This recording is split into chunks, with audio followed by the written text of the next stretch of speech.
Bienvenidos amigos a un nuevo episodio de Personalidades en la Mira. Las redes sociales le permiten a uno algo que no tiene parangón en la historia previa de los seres humanos. Los seres humanos se conocían primero viéndose, después conversaban y después de una u otra manera socializaban, ¿no? Pero a través de este recurso extraordinario tecnológico, uno está empezando a conocer personas que nunca ha visto, que no puede entrar en contacto personal, pero que a través de las redes sociales uno descubre cómo piensan, cómo sienten, qué criterios tienen. Y dentro de eso, pues aparecen personalidades realmente interesantísimas que vale la pena conocer en profundidad. Y hoy traigo a una de esas personas a quienes no conozco personalmente. Nunca lo he visto personalmente en mi vida, pero he ido siguiendo su trayectoria desde hace varios años. Un hombre inteligente y he querido pues traerlo esta mañana de octubre, este October Morning, aquí a mi amigo Fernando Núñez Noda. Lo están viendo allí, lo desperté esta mañana, lo saqué de su sueño americano donde estaba tranquilamente reposando y le dije, Fernando, te voy a colocar en la mira. Y aquí lo tienen ustedes en la mira. Fernando es Mucho, un periodista venezolano y escritor, un hombre inteligentísimo y talentoso. Cada vez que escribe algo en Facebook, eso es 250 comentarios, casi todos críticos, pero no importa, no, raro. él tiene una empresa, como todo venezolano que viene a los Estados Unidos, abre su empresa que se llama Three Cats Corporation, que suena así como la corporación de los tres gatos, y después me hablará de él. Fue profesor de la Universidad Católica Andrés Bello en el área de comunicación social, donde en esa misma universidad estudió y se formó y se graduó. Vive aquí en Florida y es del litoral, de Macuto, Estado Vargas, Exactamente. ahora es Estado Vargas. Y Fernando, bueno, él me ha seguido a mí y yo lo he seguido a él y hemos estado en este atajaperro.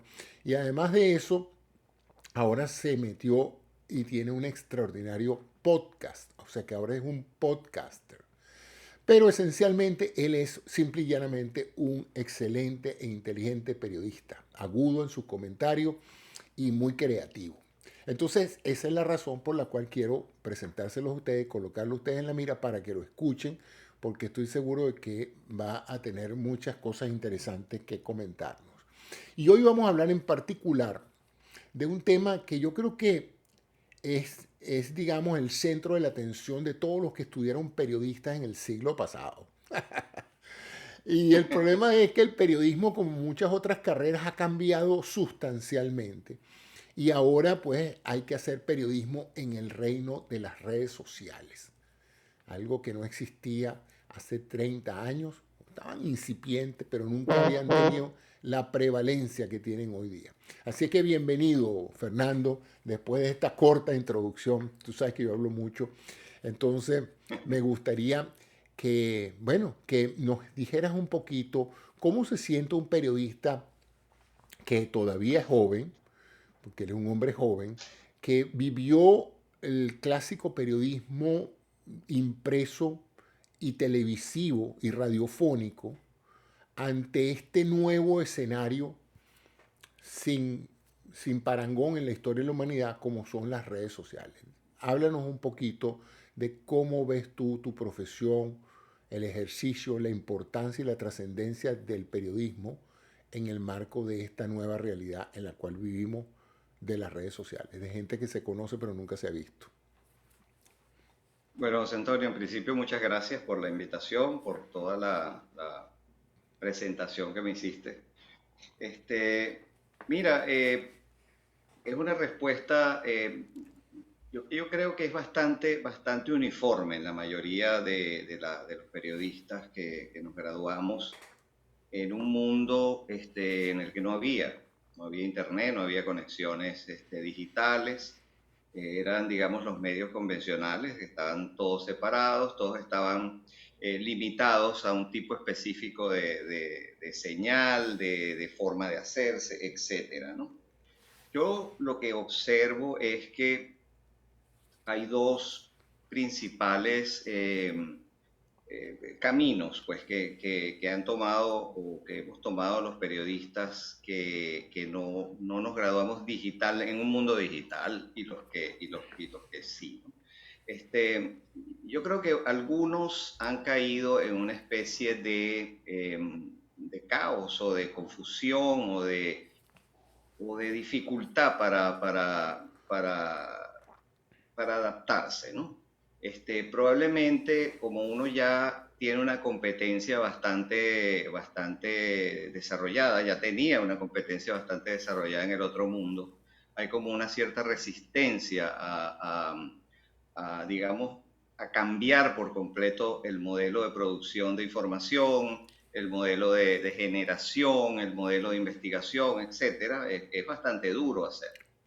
Muchas personas sienten que pasó el tiempo en el cual podían con comodidad ir aprendiendo las nuevas formas porque estaban empezando, y es como esas olas que cuando uno hace surfing, que viene la ola grandota y uno empieza a pensar cómo la agarra y de repente te pasó y ya, pues, ya se fue, pues, y los surfistas que no lo pensaron tanto, sino que simplemente se montaron, van adelante. Entonces, pero por otro lado, hay periodistas que entendieron temprano que esta nueva ola digital no era una moda más, no era meramente un conjunto de tecnologías que iban digamos, a mejorar o a hacer más rápida y más eficiente la comunicación que se hacía hasta el momento, sino que entendieron que implicaba un cambio radical de la forma de producir información y distribuirla. No solamente, o sea, no estoy hablando de la esencia del periodismo, no estoy hablando de la esencia de la comunicación social, estoy hablando de la forma de hacerla, vamos a decirlo, del modo de producción sobre todo, el modo de distribución, el modo de consumo. Entonces, yo siento que estos periodistas o estos comunicadores que entendieron que el cambio era radical y pudieron ver un poco hacia adelante las implicaciones que esto iba a tener, inmediatamente se montaron en el tren. Y esa montada en el tren a tiempo hizo o ha hecho pues que muchos periodistas entonces estén un poco en la vanguardia, aun cuando pertenecen a una forma de producción y de concepción del periodismo, eh, que ya no está en el tapete. Lograron entonces conectar la experiencia que tenían en la vieja forma de producir información con la nueva. Y entonces eso es lo que permite bueno, que podamos estar hablando por este medio, que podamos usar móviles de una forma rutinaria, de una forma diaria, etcétera, pero también que hayamos cambiado digamos, el modelo mental con el cual uno enfrenta ahora la información. Porque esa estructuración que había antes, esa forma tan específica de captar la información, de analizarla y de pensar cómo la adaptamos a los medios específicos que nos iban a dar salida. Bueno, había que cambiarla porque, como tú bien dices, estamos hablando de medios que se pueden consumir de formas distintas, que se pueden consumir no solamente en dispositivos distintos, sino en tiempos diferentes. Se pueden grabar, se pueden compartir, se pueden dejar para después, puedo interactuar incluso con la persona que está dando la información, y la puedo repartir. Incluso ahora ocurre que hay una especie de apropiación, porque una persona puede tomar algo que ya salió en la prensa, publicarlo en su blog, comentarlo y prácticamente hacerlo una noticia suya, en cierta forma. Entonces, yo lo veo de dos formas. Pues muchos periodistas se quedaron paralizados, diciendo, bueno, ¿qué hago? Me opongo a esto, no puede ser, porque claro, hay cosas en la nueva forma de producir que van un poco en contra de lo que el viejo periodismo consideraba que era lo correcto, ¿no? Esta cosa de que la información era original, que compartir la información era muy delicado y tenía que hacerse según un protocolo determinado, y que por más rápido que siempre ha sido el periodismo noticioso, había que digamos, tener unas ciertas consideraciones éticas sobre qué es lo que se comparte, quién dijo qué, eh, cuidar pues que lo que estamos compartiendo sea realmente lo que la persona dijo, o lo que la persona expuso, o lo que grabó, o lo que etcétera, ¿no? Entonces, por un lado, bueno, como te digo, mucha gente se pasó, pues se montó en el tren. Otros se montaron en una bicicleta y empezaron a seguir el tren, y otros se quedaron caminando a ver cuándo llegaban a la estación, para ver qué pasaba, ¿no? O se pararon a ver si pasaba otro tren y podía montarse. Los que les pasó eso suelen estar eh, bastante a la saga del asunto, porque claro, la esencia del periodismo es la misma, o sea, y probablemente pueden ser personas que digamos que tengan la capacidad de planificar, o de incluso de coordinar equipos, pero les cuesta mucho ellos mismos hacer las cosas. Por eso es que en cierta forma están en manos de personas muy jóvenes que tienen digamos, ese dinamismo y ese afán de innovar y de improvisar. Y lo he visto, José Antonio, he visto periodistas que no son muy hábiles en el mundo digital, que tienen equipos de gente muy joven, y ese equipo de gente de joven empieza a hacer una cantidad de cosas que son normales en realidad, que son comunes, pero que no están no son tan compatibles con el rigor periodístico, y entonces sufren mucho porque no les pueden decir, mira, pero no lo hagas así, hazlo de tal forma. Yo creo que esa es un poco la situación, pues. Muchos sí lograron pasar, pero no son la mayoría. Hay un reto grande en esa profesión y en muchas otras, que es el ejercicio profesional y la manera de devengar un ingreso producto de este ejercicio. Como muchas profesiones, era una profesión donde uno salía graduado a buscar un empleo en un diario, en una televisora, en algún medio de comunicación. Y tú ibas a recibir, digamos, una serie de instrucciones, ibas a ser acogido en una organización y ibas a devengar un sueldo desde el primer día que empezaras a trabajar. Sin embargo, muchos de esos empleos han cambiado y ha obligado a muchos profesionales, no solo periodistas, pero en particular los periodistas, a plantearse la posibilidad de dejar de ser empleados para ser emprendedores. Es decir, crear sus propios Correcto. medios de comunicación que antes no los podían hacer, abrir sus canales de YouTube, abrir un podcast, escribir un blog, etcétera. Y eso evidentemente requiere un cambio de mentalidad importante en la forma en que la gente aborda el ejercicio de profesión, porque ahora ya no tienes un sueldo, y ahora tienes que ganarte el dinero Sí. a través de los mecanismos que le permitieron a los dueños de los medios hacer eso.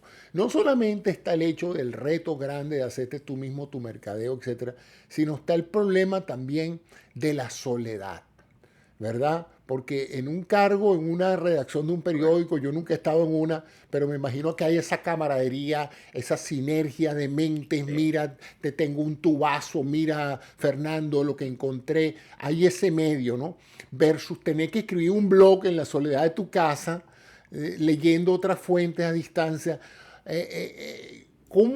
¿Cómo habrá cambiado la educación periodística para tomar en consideración eso? Que muchos muchachos no van a conseguir trabajo y que la única manera de ejercer periodismo es literalmente aprendiendo a emprender un negocio propio. Es correcto, es correcto. Está muy interesante tu pregunta, porque ha implicado un cambio total de mentalidad y de metodología también. Porque fíjate que el periodismo era, como en muchas otras profesiones que han sido también impactadas directa o indirectamente por Internet, muy estructurado. O sea, era raro que una persona pudiera hacer la mayoría de las cosas necesarias para hacer periodismo. había redactores, incluso había gente dedicada exclusivamente a investigación, por ejemplo.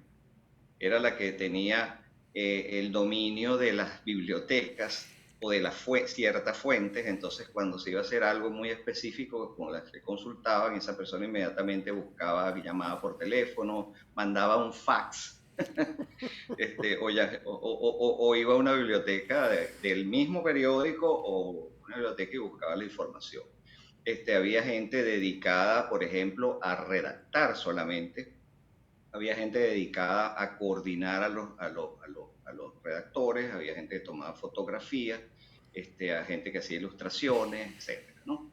Entonces eso, y de paso eso se daba en un ambiente presencial, donde toda la gente estaba en el mismo lugar y había también esa posibilidad de conversar, de compartir, etcétera, y bajo una estructura, como tú dices, una estructura de empresa, de empleado, pues, o sea, el empleado de una organización que tenía la infraestructura, era dueña de una infraestructura costosa que le permitía hacer estas cosas, porque para hacer un periódico, una revista, había que tener un capital importante, o sea, para pagar oficinas, para pagar, aparte de los sueldos, pagar oficinas, pagar infraestructura física donde la gente trabajara, y también un equipamiento, o sea, imprentas, camiones, digamos, o contratación de empresas de distribución, etcétera, etcétera. Ni se diga una emisora de radio o una emisora de televisión, que la infraestructura era mucho más costosa, ¿no?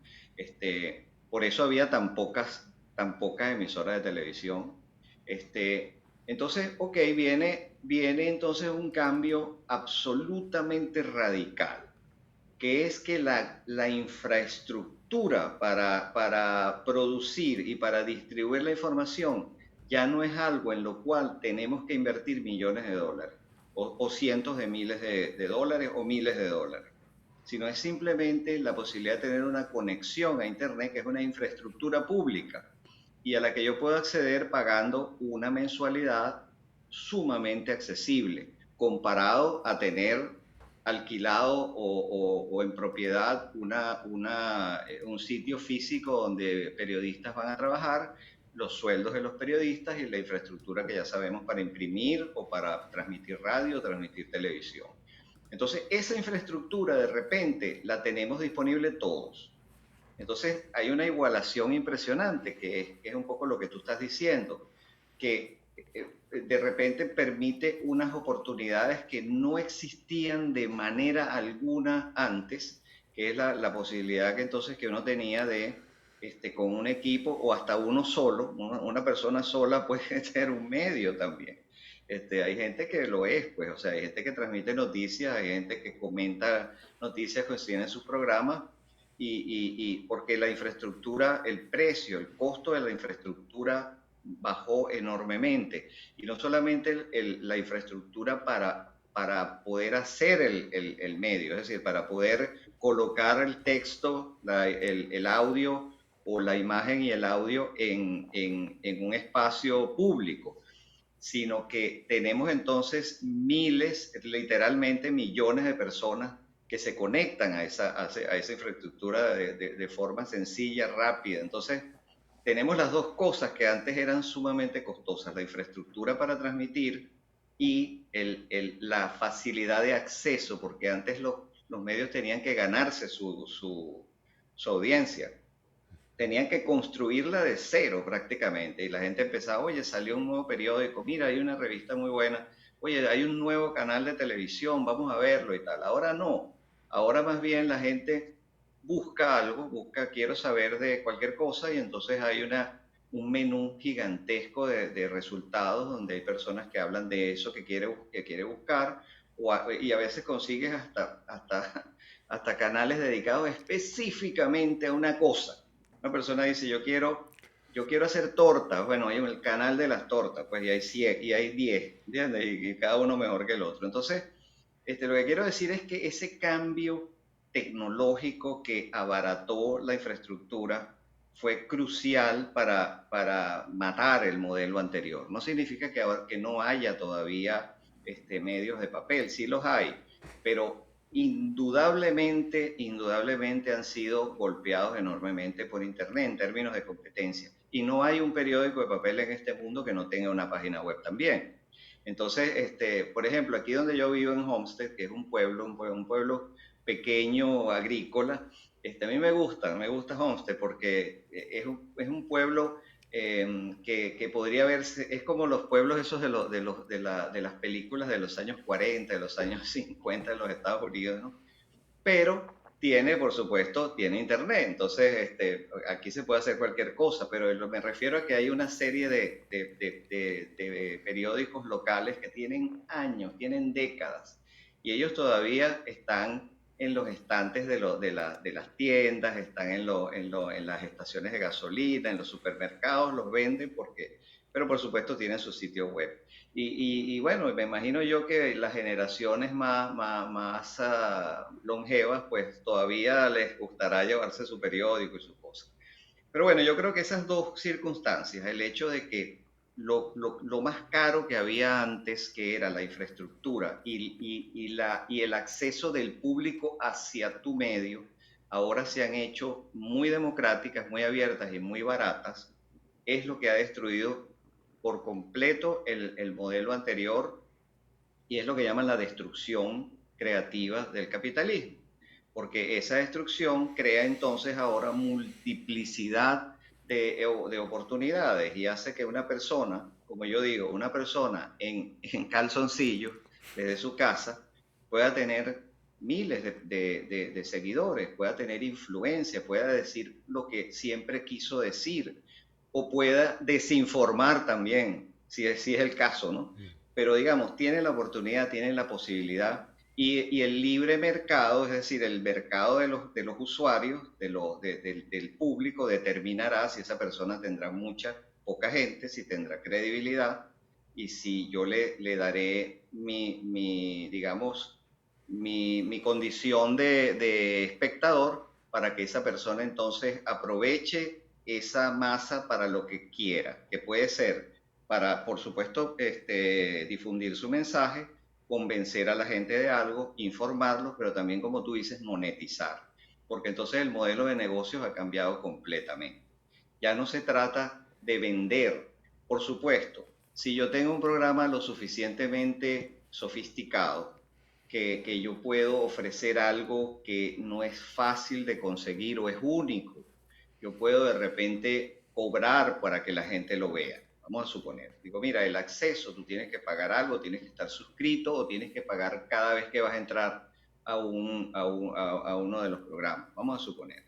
Pero en general, el modelo de negocios más usado es el de la monetización, es decir, que si uno muestra comerciales en el programa, sea de cualquier forma, sea texto, sea video, sea audio, parte de lo que el anunciante paga por ese anuncio, por ese ad que llaman, va a quien lo difunde, ¿no? Es un modelo muy capitalista, por cierto, porque tiene todos los elementos, tiene oferta, tiene demanda, y tiene una monetización que se comparte. Es como que el que anuncia dice, bueno, el que me ayude a pregonarlo, yo le doy un poquito, pues. Y hay gente que hace literalmente cientos de miles de dólares.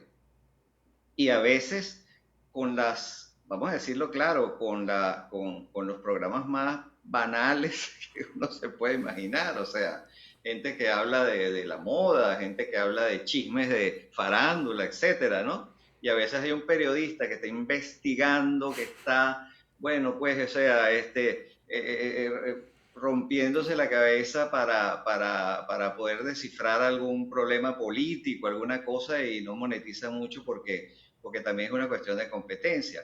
En el área periodística también hay esas oportunidades, también tienen su lado de amenaza, ¿no? Que es que mucha gente que no es periodista también está compitiendo. Y eso prueba que, bueno, que el capitalismo no tiene, ¿cómo se llama? Sentimientos, o El sea, mercado es cruel. El mercado es el, cruel. mercado es cruel porque yo sé de gente que no son periodistas, pero hacen un excelente trabajo periodístico de investigación en algunas cosas o se especializan en algo. Y uno también, porque yo, como tú dices, con Jesús Rodríguez yo tengo un podcast. Nosotros no somos locutores, pero hacemos un trabajo que implica locución. Entonces, muchos locutores dirán, oye, pero estos tipos no son sofisticados como nosotros los locutores, pero fíjate, tienen una audiencia y la gente los escucha les comenta cosas, ¿cómo es posible? Bueno, eso mismo lo dicen muchos periodistas que se sienten usurpados. Pero ahí es donde yo digo, bueno, entonces ahí es donde viene precisamente la competencia del capitalismo. Entonces los periodistas tienen que dar la talla en calidad de investigación, en calidad de exposición de la información. Tienen que tratar de que de lo que comunican sea diferente a lo que comunican los no periodistas. Tiene que haber un valor agregado que la gente diga, oye, yo entiendo por qué en cuanto a noticias, análisis de noticias, yo prefiero estas fuentes porque están hechas por periodistas, porque si no la profesión de periodística se va a difuminar, ¿me entiendes? Porque hay profesiones que no pueden ser usurpadas fácilmente. Tu profesión de médico, no, pues es muy difícil, o sea, tiene que ser alguien que haya estado informalmente estudiando esto por años, pues entonces, bueno, a lo mejor. Pero que yo me ponga a analizar problemas, qué sé yo, cardiovasculares y a darle consejos a la gente, eso sería peligrosísimo, ¿no? Hay algunas profesiones donde eso es muy difícil, pero la profesión de periodista tiene un área, pues, que es muy especializada, pero tiene un área que puede ser incluso bastante ligera y hay un área intermedia en el que mucha gente puede perfectamente analizar noticias, dar las noticias, aprender lo básico del periodismo tampoco es imposible, simplemente hay mucha literatura en la web donde la gente puede leer. Entonces, bueno, a mí me parece, José Antonio, en realidad me parece que lo que ha pasado es lo mejor posible, porque da una cantidad enorme de oportunidades. Sé que muchas personas han sido desplazadas de posiciones que antes eran de poder, antes eran de prestigio, ahora se encuentran en un caos donde son uno más o incluso uno que está detrás de otros que llegaron tarde pero que han tomado posiciones de liderazgo, pero yo prefiero las cosas así, que sean abiertas, que sean libres, que haya más oportunidad para todos, porque la verdad que a mí me parece, con todos los defectos de algunos sitios, me parece maravilloso tener una oferta tan grande de todo lo que yo quiera. Si yo quiero, por ejemplo, mis grupos favoritos de música son generalmente música rock de los años 60, de los años 70. Esos son mis años Tu rockero. preciosos de rockeros. Entonces, a mí me gusta, yo voy viendo, oye, análisis, etcétera, me meto en YouTube y me encuentro de todo. Hay gente que simplemente son fanáticos, otros si son músicos, por ejemplo, hay otros que son expertos o críticos de música, pero encuentro una variedad de ángulos, una variedad de cosas que no sabía. He aprendido muchísimo con YouTube y la verdad es que he aprendido de gente que son realmente amateurs, pero que hacen muy bien su programa. He aprendido de críticos de música, he aprendido de músicos también, que ponen la guitarra y empiezan a explicar cómo hizo el solo de guitarra Jimmy Page de Escaleras al Escalera Cielo, al ese tipo cielo. de cosas, ¿no? Eso me encanta a mí, la gente que me enseña cosas por internet, mostrándomelas, pues yo viéndolas, escuchándolas, eso me parece fascinante, ese ecosistema tan rico. Fíjate que hace 2 años yo hubiera podido vaticinar el desplazamiento de la profesión de periodista en virtud de la inmensa cantidad de personas opinando e informando eh, en forma bastante generalizada en todos los campos. Sin embargo, este año de la pandemia ha sido una lección de lo que es la desinformación, el caos informativo, la falta de intermediarios de información confiables. En la misma área de salud es algo vergonzoso ver la confusión que hay entre personas, entre fuentes fidedignas, fuentes periodísticas, científicas y el pseudo periodismo informativo que colma páginas web, canales de YouTube, etcétera.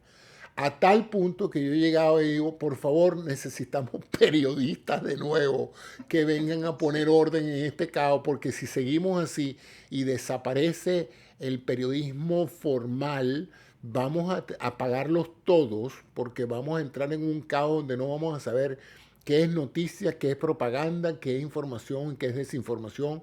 Entonces necesitamos a alguien que sepa de esto, que chequee la fuente, que confirme sí. la veracidad de los hechos y que comunique en forma efectiva sin exageraciones. Entonces yo creo que el péndulo va a voltearse ahora más hacia una mayor preferencia de fuentes legítimas, creíbles, ¿no? Yo, por ejemplo, Sí, y se lo digo a todo el mundo, no caigan en blogs ni en... No es que lo vi en una página web, salgan de página web, métanse en la del Times, claro, busquen de nuevo el periodismo tradicional, porque si no se van a volver locos y empiezan a buscar en Google una noticia o una información y van a caer en cosas que para colmo en el área mía científica parecen sitios legítimos, con sí, nombres que parecieran sí. instituciones que están en capacidad de opinar sobre un tema médico y se dicen unos inmensos disparates. Entonces, ¿cómo es tu visión ahora de esta desinformación que está plagando la esfera política, la esfera económica, la parte de... Ya prácticamente no hay forma de tener un buen reportaje sobre criptomonedas, por ejemplo, porque como hay tanta gente empujando la criptomoneda, ya tú no sabes qué es Sí, verdad y qué claro, no es claro. verdad. Las vacunas, el mismo asunto. La economía, el estado de la inflación. O sea, yo creo que vamos de nuevo, eventualmente, por lo menos la gente que quiere estar bien informada, a un retorno al hecho de pagar por la información calificada, ¿no? Ciertamente en un Sí, mundo donde todo el mundo se está suscribiendo a algo, a Netflix, a esto, a aquello, paga $5, $7, ha aparecido la figura del patronaje, de que si la gente ujú, confía en Fernando, Fernando puede concebir un sistema de monetización que te permita a ti, yo pago $5 a Fernando cada mes porque para poder acceder a un material que yo sé que es confiable, claro. porque es un periodista serio, porque es un hombre que investiga, que es creativo, lo que sea, cualquiera que sea tu género. ¿Y cómo ves tú eso de cómo empezó el periodismo? Y es curioso, porque yo creo que el periodismo empezó así. Los periodistas escribían un panfleto y salían en la calle a venderlo. Claro, Ciertamente Benjamin claro. Franklin imprimía su periodiquito y él mismo salía a venderlo y la gente pagaba para leer el panfleto, ¿no? El periodiquito. Exacto. Entonces, ahora tú vas a pagar por el acceso a un material que no es gratuito porque eso toma trabajo y de eso es que vive el... Y yo he visto crecer muchas plataformas de patronaje de este tipo y yo creo que Sí. esa puede ser una oportunidad enorme para...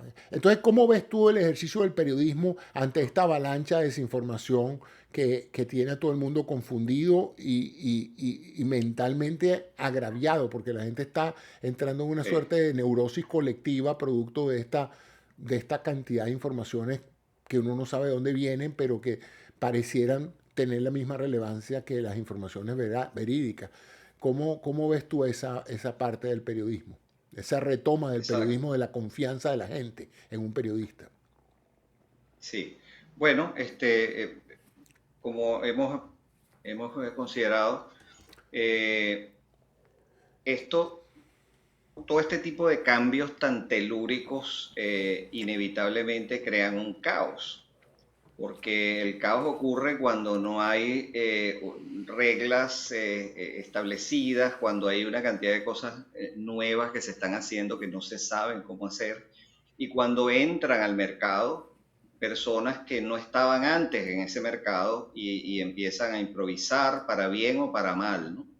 Entonces, sí siento que esos son el lado oscuro de ese caos que ha creado cosas muy buenas, como hemos hablado, gente que tiene excelentes portales y mensajes, etcétera, pero ese es el lado negativo, o sea, indudablemente la facilidad que cualquier persona tiene para difundir información hace evidentemente, y la libertad que tiene, hace evidentemente que pueda difundir lo que le dé la gana, o sea, sea bueno o sea malo. Entonces, pero también la libertad y el poder que tiene Internet, el poder, perdona la redundancia, el poder que tiene de empoderar a la gente, hace que ese empoderamiento nos, nos dé una falsa sensación de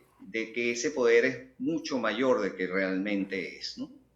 Y entonces ese empoderamiento de la gente nos ha hecho, en general, pues ha hecho a la gente muy audaz y muy audaz en lo que dice. Y parece mentira, Internet es algo que está extendido a todos lados, pero sin embargo, cuando uno, lo que tú dijiste algo muy importante, hay millones de personas conectadas a Internet, pero cuando uno está frente a una cámara transmitiendo un programa, uno se siente el centro del mundo. Entonces, uno es el centro del mundo, pero hay literalmente miles de millones de centros del mundo a la vez. Entonces, ese empoderamiento, esa soledad, ese aislamiento, que es entonces la suma de miles de millones de aislamientos a la vez, hace que muchas personas lo tomen como una responsabilidad de, bueno, de informarle a la gente, de salvarle la vida a la gente, de decirles, de darles una noticia que ellos sienten que son la exclusiva y resulta que hay 200.000 personas dándola a la vez, pero no importa, es la sensación de que hay o una urgencia o una responsabilidad de decirlo, ¿no? Entonces, ese empoderamiento de la gente es bueno, por un lado, por supuesto, pero también tiene excesos, en el cual, por ejemplo, vamos a suponer que yo soy un emisor. Entonces, mis miedos, mis sesgos y sobre todo, vamos a decirlo así, mis sesgos ideológicos van a hacer que yo, consciente o inconscientemente, altere la noticia que estoy dando. De modo que si la noticia es que va a salir un refuerzo o sea, que por ejemplo el CDC dijo que se podían combinar vacunas. ¿Okay? Eso es un dato absolutamente, vamos a decirlo así, absolutamente objetivo. Claro. Se pueden combinar. Es una decisión digamos, de la organización que está guiando el cómo vamos a trabajar con el coronavirus. Ok, pero entonces si yo soy una persona ligera, yo digo, miren señores, se puede combinar cosas, te puedes poner otra vez la de esta de nuevo, no sé qué, yo puedo transformarlo en una cosa caótica. Otra persona puede entenderlo como que el CDC no haya para dónde agarrar. Esa gente está totalmente confundida. Ahora dijeron, bueno, las pueden mezclar porque evidentemente no saben qué es lo que hay que hacer. Otra persona va a decir, bueno, mira, eso es evidentemente los demócratas que quieren imponer el mandato de las vacunas a las personas que no se quieren vacunar. Y entonces están dando facilidades para que nos inyectemos esas cosas que no sabemos qué resultados nos van a dar y que, mira, fíjate, están creando toda una serie de reacciones secundarias que pueden ver en el blog de no sé quién. Entonces, pues cada quien le dará Es lo que llaman aquí el spinning la noticia, ¿no? El darle vuelta a la el, noticia. el spin, exactamente. Cada quien le dará el spin de acuerdo a sus miedos, a sus intereses, sobre todo y también sobre todo desde el punto de vista ideológico. Entonces una persona un demócrata dirá, bueno, ese es el organismo que tiene el liderazgo en indicar el camino, bueno, vamos a seguirlo. Pero otro dirá que no, que eso es un truco de la farmacéutica para vender más, pues para entonces se reunieron entre todos y dijeron, bueno, vamos a hacer un pool, entonces si te compran tu vacuna, tú me das un poquito a mí, si compran, ¿entiendes? Y eso es falso, ¿no? Entonces, qué sencillo es poner una teoría conspirativa o una mentira, Y es difundirla, o extremadamente sea, sencillo. difundirla, porque siempre ha habido Y conspiraciones, pero nunca antes se regaban con tanta rapidez como ahora. ¿Qué con tanta piensas de rapidez. Y de las celebridades periodísticas? En el pasado un periodista, yo me acuerdo, uno de mi época era Abelardo Raide. Tú te hacías famoso por una columna sí, muy leída o te hacías famoso por un programa de radio o de televisión. Pero ahorita hay la posibilidad de transformarte en una celebridad en tu propio programa, ¿no? Y tener millones de exacto. seguidores, o miles, millones de seguidores. Entonces, eso eso es excitante, pero eso también pone un poco de presión en el desempeño profesional, de estar más pendiente de los seguidores que de la calidad de tu trabajo, ¿no? Porque como tú mismo lo dijiste, hay periodistas muy Sí, buenos, muy investigadores y tal, con un camión de trabajo encima y que tienen pocos seguidores, y otros que lo que hacen es decir bobadas y tienen miles de seguidores. Entonces, eso como que se añade una gran presión porque la métrica de tu desempeño no está asociado a la calidad de tu trabajo, sino a tu popularidad. ¿Cómo se maneja correcto. esa nueva presión profesional, no solamente de ser un buen periodista, sino de tener muchos seguidores?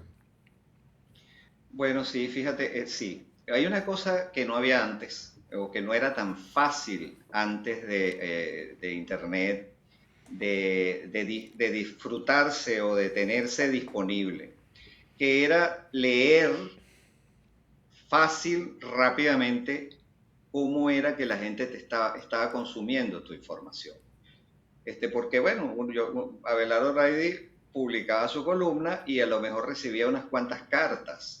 Puede ser, ¿no? Mandaba unos fax, a lo mejor a algunas par de personas en la calle le decían, uy, Abelardo, estuvo buenísima tu columna esta que hablaste de tal cosa. Y él tenía 7, 10, 15 comentarios, pero ahora en tiempo real puede ir viendo las reacciones de la gente y puede sacando una estadística mental de qué es lo que ha estado causando más impacto, ¿no? Oye, me gustó A, y el otro dice, me gustó B, me gustó C, pero dice, oye, los que dijeron que me gustó B son el 80%, entonces yo me voy por ahí. Normalmente, si ese B es algo especulativo o es algo escandaloso, porque normalmente le va a gustar a la gente lo que sea más picante, lo que sea más distinto a lo que otros dicen, esa persona se va a agarrar de ahí, va a decir, no, yo tengo que, como dicen aquí, double down, ¿no? O sea, tengo que ponerle a esto porque de verdad que es lo que me está trayendo la mayor cantidad de likes, de comentarios, de caritas sonrientes. Entonces, el feedback, pues que antes era una cosa indirecta y era una cosa que el periodista lograba apenas muy poco de la masa de usuarios, ahora es algo muy abierto. La misma métrica, por ejemplo, la métrica de los sitios web, por ejemplo, y de los podcasts también te indican qué términos, por ejemplo, la gente le visitó más, qué segmento, qué minutos del podcast a la gente reaccionó ¿Y más, cuándo puso se más fue? comentarios. ¿Y cuándo se fue del Cuando pod? se, cuando se fue, exacto. Entonces, puede fácilmente sacar una conclusión o conclusiones de decir, mira, este tema hay que volverlo a dar, este tema, entonces, eso es como echarle agua a la sopa, ¿no? Porque entonces a lo mejor no tienes mucho que decir, pero dices, pero bueno, Claro. a inventar, vamos a especular un poco, ¿no? Comienza a sesgar tu toma de Sí, decisiones sobre qué temas abordar, ¿no? exactamente. Y entonces, como estamos viviendo, a mi juicio, en una época, bueno, a mi juicio no, yo creo que eso es evidente. Estamos viviendo en un momento muy politizado. La ideologización de la conversación es demasiado grande. Es impresionante como eso se ve pues en Facebook, en Twitter, es impresionante, o sea, todo, pues todo, el cielo es azul, bueno, tú lo ves así porque tú estás con Demócrata, Biden, ¿entiendes? Pero si yo no, yo lo veo nublado, rojizo. con rayos, ¿entiendes? Una persona que está obsesionada con el cambio climático dirá, mira, yo lo veo sumamente radiactivo y tal. Entonces, digamos, estamos en un momento tan politizado que a mí me da risa porque yo a veces en Facebook publico algo que no tiene absolutamente nada que ver con política, nada, una cosa poética, una cosa Una estética. ocurrencia. Inmediatamente, bueno, que eso no lo vea Biden, porque entonces va a pedir 25.000 millones más para el Me paquete pasa, que me está pasa pidiendo el con Congreso. frecuencia. Y Mira, el otro dirá, Fernando, no, no, llevo, ah, llevo ya varios años siguiéndote, pero siempre leyendo lo que escribes. Y últimamente te estoy escuchando. Entonces, cuéntanos un ah, poquito sobre tu proyecto del podcast, del 305 al 310. Háblanos de qué te llevó a ti y a tu compañero de fórmula a ese proyecto, cómo lo ves, de qué trata. O sea, hazle su propaganda aquí que estás en pantalla. Aquí está la página web de 305 al 310. Primero, ¿de dónde salieron esos números, chicos? ¿Son un número de teléfono? ¿Qué es eso? exacto. Vamos a empezar por ahí. Bueno, Jesús M. Rodríguez, somos compañeros de graduación. O sea, nosotros estudiamos juntos en la Universidad Católica Andrés Bello. Teníamos mucho tiempo sin vernos, pues, y de repente, pues, nos reencontramos. Él está en Los Ángeles, yo estoy en Florida, y un poco conversando, él fue el de la idea, ¿no? Él me dijo, oye, Fernando, ¿por qué esos temas que tú pones en Facebook, no los comentamos, no los comentamos nosotros? Y ponemos otros temas, evidentemente, que él ha propuesto, y hacemos un podcast. Yo dije, oye, la verdad, José Antonio, yo no lo había pensado. Pero está bien, me gusta muchísimo la idea porque es muy diferente escribir. Cuando tú escribes, tú das una pieza ya lista, pues, y escribir es otro proceso, es una cosa mucho más curada, vamos a decir, ¿no? Pero me encanta, bueno, el nombre es porque esos son los códigos de área de nuestros teléfonos. 305 es el mío y 310 es el de Jesús. Entonces, el de Los Ángeles. Entonces, digo, bueno, está bien, estamos en dos costas diferentes, dos perspectivas.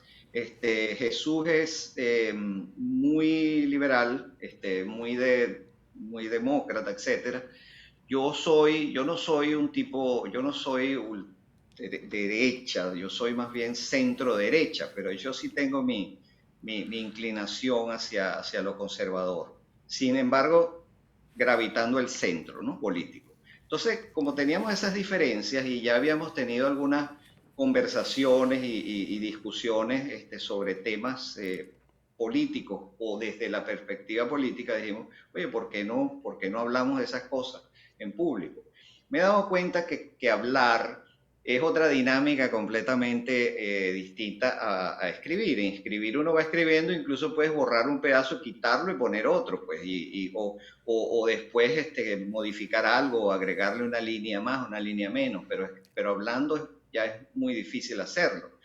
Entonces, lo interesante es que con la visión muy liberal de Jesús y con la mía más conservadora, nosotros tenemos dos visiones de los hechos, ¿no? A veces coincidimos, incluso desde nuestras perspectivas, a veces diferimos y al diferir pues tenemos entonces una dinámica interesante en la que cada uno habla y explica por qué considera que algo es positivo, negativo, debe hacerse, no debe hacerse, y eso.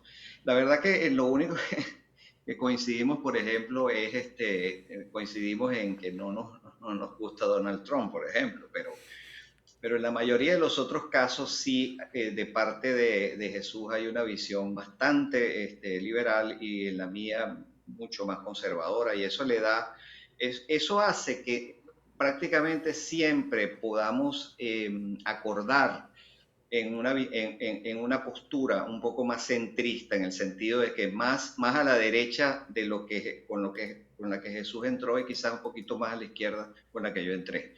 Hemos tratado de todo tipo de temas, temas políticos, temas periodísticos, temas religiosos. Hemos hablado de una cantidad enorme de cosas. Me gusta mucho el proceso de buscar los temas, ¿no? Porque, bueno, a veces son temas que nos tienen preocupados, a veces son temas que no son de la actualidad noticiosa, como por ejemplo las religiones, la visión que tenemos sobre el sexo, las familias, etcétera.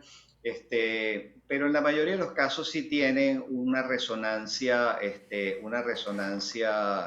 noticiosa en general. Tratamos de que estén en la conversación diaria y tal. Y hemos tenido bastante buena respuesta. Mucha gente nos escribe, mucha gente nos escucha y siempre nos dice después, mira, te escuché, estoy de acuerdo con esto, no estoy de acuerdo con esto, me gustaría que hablaran con tal cosa, me gustaría que hicieran, si pueden, otro programa de este mismo tema, pero para que hablen de tal cosa. Y entonces yo siento que a diferencia de escribir,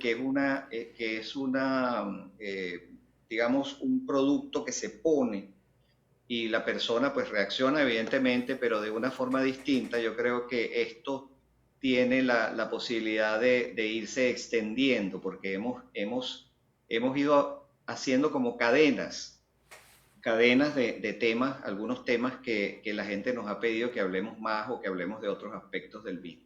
Me parece muy divertido, me parece muy interesante. Todos los lunes, nosotros grabamos los lunes y publicamos los martes. Me gusta. Ah, y otra cosa importante, José Antonio, es que Jesús es un poco más estructurado que yo. Él se prepara muy bien. Yo también me preparo en el sentido de que yo tengo unos pointers, pues yo tengo algunos puntos que digo, yo quisiera que decir estos puntos, pero yo prefiero el modo de improvisación. Es increíble, pero cuando yo me preparo demasiado, me enredo más porque me desespero con la cantidad de cosas nuevas e improvisadas que me vienen a mi mente y he concluido que yo opero mejor cuando tengo solamente unos puntos muy generales y voy improvisando en el camino. Esa es mi forma, pues. Jesús es un poco más, trae más su discurso ya más preparado y probablemente ensayado en algunos casos, pero también improvisa, pero no tanto como yo. Bueno, ya yo tuve la oportunidad de participar en ese podcast Sí, y me gustó muchísimo y entonces ahora públicamente te voy a invitar a ti y a Jesús para que hagamos uno de esos episodios en La Mira y tenernos los tres buenísimo. aquí y entonces vamos a tener el punto de vista de la costa de la Florida, que es conservadora, la costa de California, que es liberal, y yo me ubiqué en el medio ahí a ver cómo entro en un lado o en el otro. Bueno, Fernando, Buenísimo. Oye, muchísimas Jesús, gracias. Ujú. dame un minutico Dime, para sí. comentarte, que lo iba a decir, pero se me pasó, que tu programa ha sido uno de los más vistos, de los más escuchados, y más comentados, y con una cantidad enorme de feedback positivo, por supuesto, ha tenido, tú sabes, los antivacunas y la cosa, pero eso no tiene remedio. Que fue un programa extraordinario el tuyo, ¿viste? La gente quedó absolutamente impresionada de tus conocimientos oye, de lo sabroso, pues, que tú lo expones, ¿entiendes? Muy bueno. Después Bueno, te voy a mandar un vamos a ver comentario. qué dicen de esta entrevista, porque estoy seguro que a tus seguidores les va a encantar el poder verte y escucharte a la vez, porque bueno, ese es el Sí, valor sí, de esto. Bueno, Fernando, sí. mira, Muchas gracias, muchísimas muchas gracias gracias. a ti por esta oportunidad de conversar en La Mira. He disfrutado mucho, como siempre, de tu talento y de tu claridad de pensamiento y espero que sigamos colaborando junto con el podcast que tienes, que de nuevo lo pongo allí, se llama Del 305 al 310 de costa a costa. Estos dos brillantes periodistas venezolanos, pues comentando los aconteceres de problemas tan sencillitos así como hablando de Dios, los tópicos que más preocupan en los Estados Unidos y si conocemos el verdadero poder de las redes sociales. Bueno, estoy seguro de que la gente le va a encantar escuchar, yo lo oigo con regularidad, así es que espero pues que sigamos en contacto. Un gran abrazo, amigo, Un saludos a tu abrazo, familia, sé que Antonio, estás gracias. celebrando el cumpleaños de uno de tus hijos. Así es que, Sí, bueno, me complació mucho verte. Fernando, gracias. Disculpa por haberte levantado igual. temprano de tu sueño No, no, americano, no, no, no. Maravilloso, pero seguimos en maravillosa contacto. despertada.